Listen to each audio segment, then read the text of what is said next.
Captain Jason Ambrosi, Airline Pilots Association President. How are you doing, sir? Well, Ryan, thank you for having us. Well, it's great to have you here to talk about everything that's happening in the aviation world today from your guys' perspective. You know, the first thing I want to talk to you about, because there's been a lot of news, and even Secretary Duffy's doing a press conference here later today, air traffic control. You guys have been very vocal about that. I know you were at his big unveiling a couple months ago. Talk to me about how you guys are feeling about the current administration's response to it.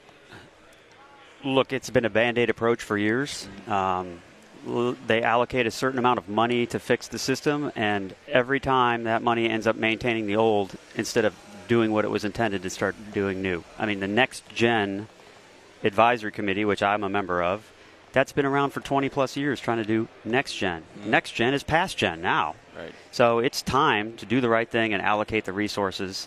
And, you know, it's unfortunate it takes a tragedy like the PSA tragedy in D.C. in January to move this along. But, you know, hopefully out of tragedy, we've now opened the doors to do the right thing for a change. Let's put the money into it.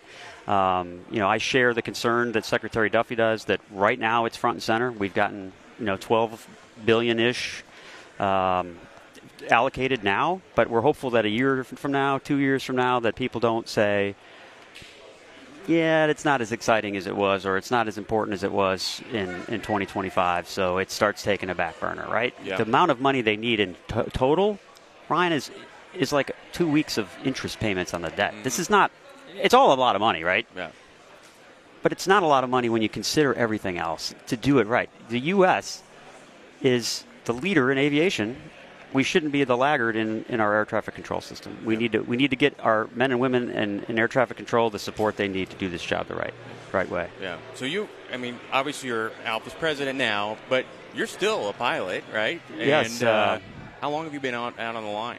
All right. So I've been at Delta Airlines over 25 years, and I flew for the regionals before that. I'm a current and qualified 767 captain right now. I don't get to fly very often because I'm now representing 80,000 pilots across 42 airlines in the United States and Canada. I'm proud to do this job on behalf of those folks every day, and it's a lot of advocacy, right? There's a lot of going on.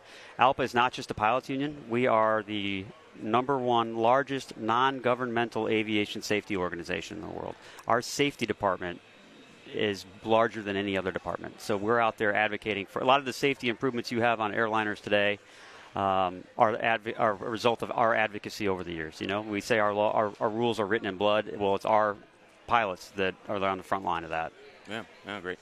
So, you know, there's been some, you know, recent sort of headlines. Again, it's coming back in the news, age 67. It's coming back. I'm sure you guys have seen what I've seen. What are you all feeling?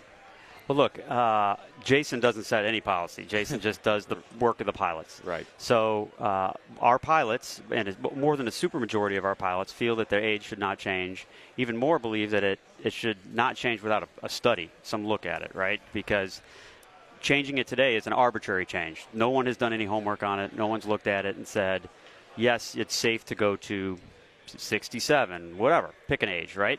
So right now our position, the position of our pilots, the position of our elected leadership has been to remain the same as the international standard, right? There's a few outlying countries, Canada, New Zealand, nobody that operates the kind of environment we do, right?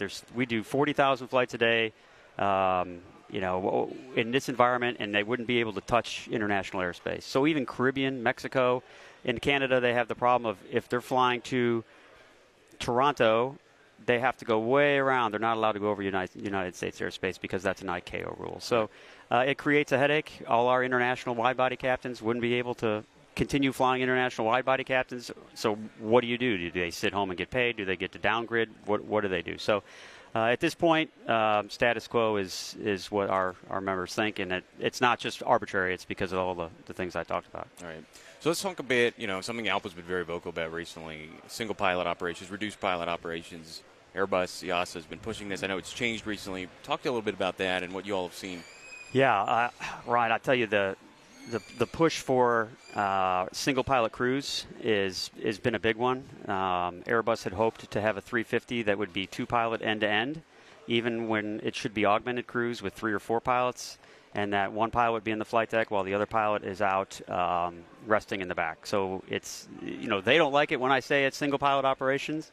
but I'm pretty sure anybody here at Oshkosh would say that if there's only one person on the flight deck for 2 hours at a time, that is single pilot operations. Right. So, yes, you mentioned some successes.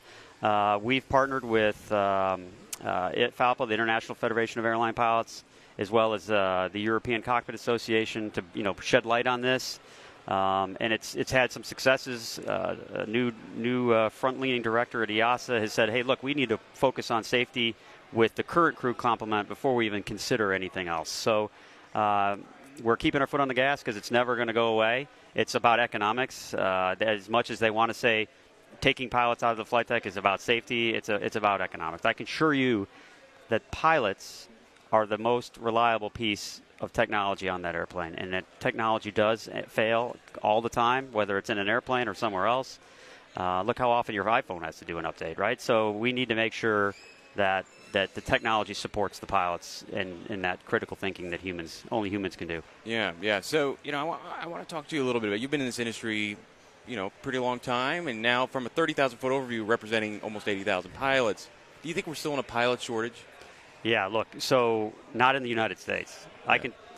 I would hope that the hundreds of pilots that are currently on furlough from various airlines and all the young pilots that thought they were going to sail to the airlines without having to spend considerable time at building time or at the regionals, they'll tell you that the hiring has slowed down significantly. We did have basically a supply chain issue after COVID because so many pilots retired. So many pilots got downbid, so they all had to bid the other way, that there was schedule disruptions, mostly airline-induced. It comes and goes, right? You've been around long enough to see that there'll be years where there's no hiring, and then there's a period of years where, the stars align, where some pilot goes to a lucky young man or woman goes to college, comes right out of college to a regional, to an airline in their mid-20s, and they have a stellar career, where there's times where you're at a regional for 10 or 15 years before you can make that jump to the main line. So we're good here in the United States. Got it. So, I had Chair Hamidi from the NTSB on yesterday, and she has very strong words about pilot mental health. Nothing new. She's said it before, but she reiterated again that the FAA could do better. Do you all feel the same way? Well, look, it was a step in the right direction where they had the ARC, which ALPA was proud to co-chair. So it was the FAA industry and ALPA were the chairs of the FAA mental Health Rulemaking Committee. They came out with over 20 recommendations. Those recommendations are being implemented. We can always do more. That's why we're proud to be with the piece of legislation on mental health that is now moving through Congress to move things along on that. So we can always do more. It's great that it's now finally being recognized and destigmatized, so people don't have to hide their conditions and can go seek the help they need. Right. So, kind of my last question here, or maybe second to last question, is around public charter operators. Again, something ALPA's talked a lot about. I won't say any more. I want you to talk a little bit about ALPA's feeling about, we won't name names, but we know who they are. Well, look, you're hitting all of them here, man. I got to give you credit. You're doing well. So public charter, there's a loophole in 380 that allows it in very limited circumstances. Unfortunately, predating both of us, this loophole's been allowed to be used for far more than it was ever intended. We fought hard in the 90s to get one level of safety. I started as a Brasilia captain flying 135 with 30 passengers in the back. And we didn't have a dispatcher. We didn't have all that stuff. And then we fixed that. Well, now they're trying to go back that way. They're allowing 30 passengers in an airplane under Part 135. That's just not appropriate. The traveling public deserves the same level of safety when you buy an airline ticket on a scheduled carrier. Right. And we're gonna do everything in our power to shed sunlight on that and make sure that we close that loophole to the extent possible. Got it. Because that's not how it was intended. To be clear, but now they don't know how to put the genie back in the bottle. Right. So I want to talk to you. For last thing, has been more recent event is ICAO's administrator or the appointee that the White House made. I think his name is, hold on, I got to find Jeffrey Anderson, former Delta pilot. Why do you all oppose him so much? Well, look, or where your concerns lie? Well, first of all, Jeff is being put up for that position by Congressman Nels, who is a very significant proponent for raising the pilot retirement age. That is Jeff's issue. Jeff is there to raise the pilot retirement age. So that's policy that was set last year in the FAA reauthorization bill, this administration, Secretary Duffy, have said that that is settled as far as they're concerned. Gotcha.